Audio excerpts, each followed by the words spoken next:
There was a time in this country where adventure could be found around every corner. Throughout the history of human existence, people have always felt the need to venture out and explore new lands. Today, the average person sits at a desk for 8 hours a day only to go home to sit around the TV. There's not much adventure in that. Fortunately, we do find ourselves with a few precious weeks of vacation every year where we are free to do as we please. For some, that means more sitting around, possibly at home, possibly on a beach. For others, it may mean the adventure of a lifetime. We found just that when we ventured out to America's last true frontier, Alaska.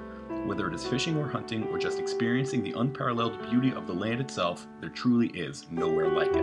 Where we are is on a beautiful island in southeast Alaska called Prince of Wales Island. We're approximately 45 miles northwest of Ketchikan, Alaska. We are on the third largest island in the nation. The island is a temperate rainforest. Being a temperate rainforest, we encounter quite a bit of rain, 225 inches every year. As far as hunting and fishing, Prince Wales is some of the best variety in the world. Whether you're into fresh or salt, small or big game, the area has it all. We have all 5 runs of the Pacific salmon here, from the king salmon to the sockeye, chum, silver, pink salmon that is found in the saltwater. The freshwater, we have 4 of the 5. We have the chum, the silver, the pink, and the sockeye. Also have Dolly Varden, which is part of the char family, and some coastal cutthroats. The wildlife consists of larger animals. We have black bears, have Sitka black-tailed deer, and we do have some wolves up here. We don't have the moose or the elk or larger bear species. One of Alaska's true treasures is that even if you are not into hunting or fishing, there is still so much that you can be out there doing. If you're not a fisherman or a fisherwoman, I would say still come up. There's all sorts of different tours that you can go on, go and visit the totem park, nature hike. There's a lot to do here even if you don't want to fish. There's numerous activities in this area, from hiking, biking, sea kayaking, nature viewing, photography ops constantly. Just walking the beaches, doing beach combing is a fun experience because you're picking up starfish, urchin, sunfish. You're digging for clams.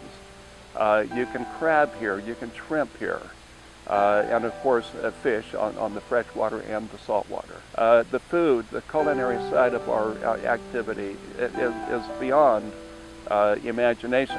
With so much great stuff going on outside, it's easy to forget that at least some of your trip will be spent indoors. The amenities of a lodge can have just as much impact on a vacation as the destination itself. Amenities at a lodge, be it ours or others, really help the guest to feel at home and takes all of the cares and concerns that they would normally have otherwise away. It's really nice to go to a lodge where everything is provided because the guest job is simply to relax, enjoy the experience, and enjoy the vacation that they're on. Being an all-inclusive lodge is very beneficial, I would say, to a guest. You don't have to worry about anything.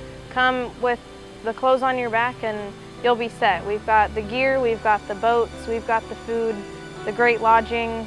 Not much you need to worry about. One thing many people fail to realize is that having the right staff and guides can really make or break the trip. It can easily make the difference between catching the fish and not, or finding the game and striking out. The staff make all the difference in the world. Staff are the lodge's most important resource. A friendly staff, everyone working well together. If everyone's happy, working, keeping the guests happy, you're going to have a great time.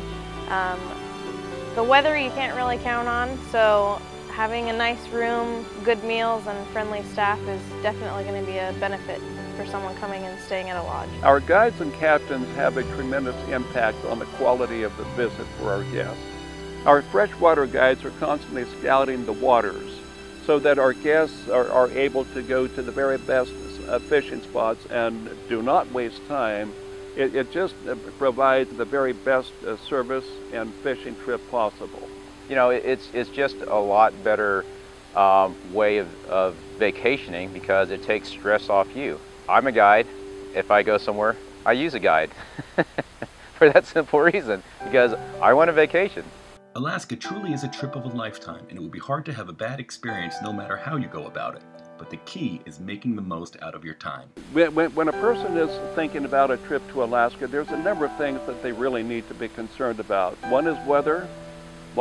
Two is their physical capabilities.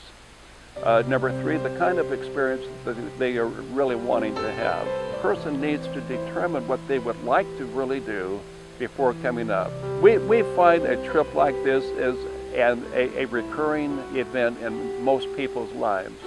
Once they understand the majestic beauty of Alaska and the kind of trip that they can have, it is a recurring trip. You do have to have a certain kind of personality, a fun, loving personality.